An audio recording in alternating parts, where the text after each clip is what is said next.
They are really very active in the community. And Sherry, we call her like the mother of every kid in North Omaha.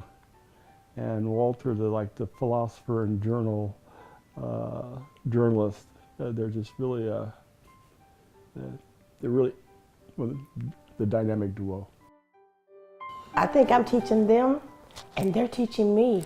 I mean, the things that they've taught me about life and life on the street and the things that they've gone through, it's like, wow.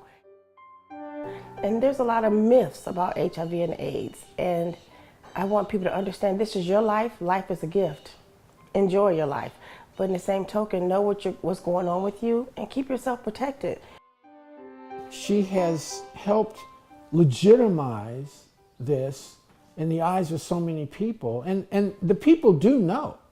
They do know, you know. I mean, I always tell people, don't think black people don't know there's an epidemic based upon we're not masked in the street or something like that, because they know which family members are coming up, you know, with different diseases and things like this. Unfortunately, where HIV is concerned, we're still very much closeted.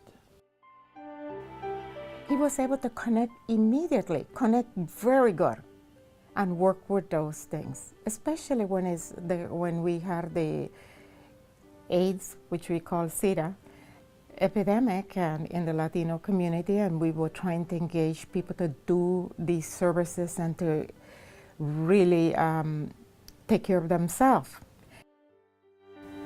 We know that Nebraska AIDS Project is there. At the time that I joined the board of directors, one of the most consistent concerns, if not complaints, by the Nebraska AIDS Project is we can't seem to get any traction in North Omaha. The churches won't talk to us. The basic mainstream community organizations don't really want to, you know, affiliate with us. And so that was the critical role that allowed me to really join in with Sherry. But it's like walk a mile in someone's shoes before you judge them. And that is what they taught me. This is a us disease, and it's about loving us and taking good care of us, regardless of who is gay, who's bisexual, who's a transgender. It doesn't make a difference.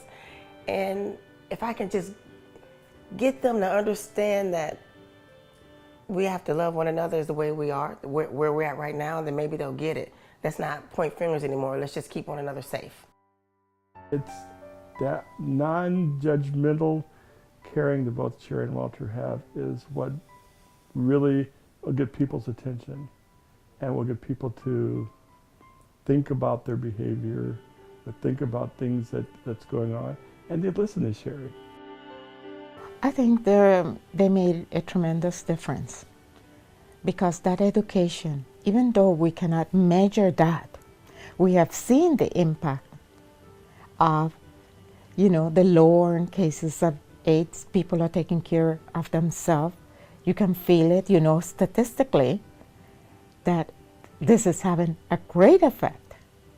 And it's because of those champions like Sherry and Walter Brooks.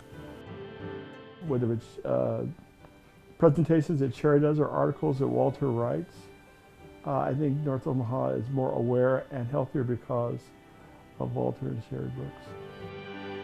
It was time for them to be recognized.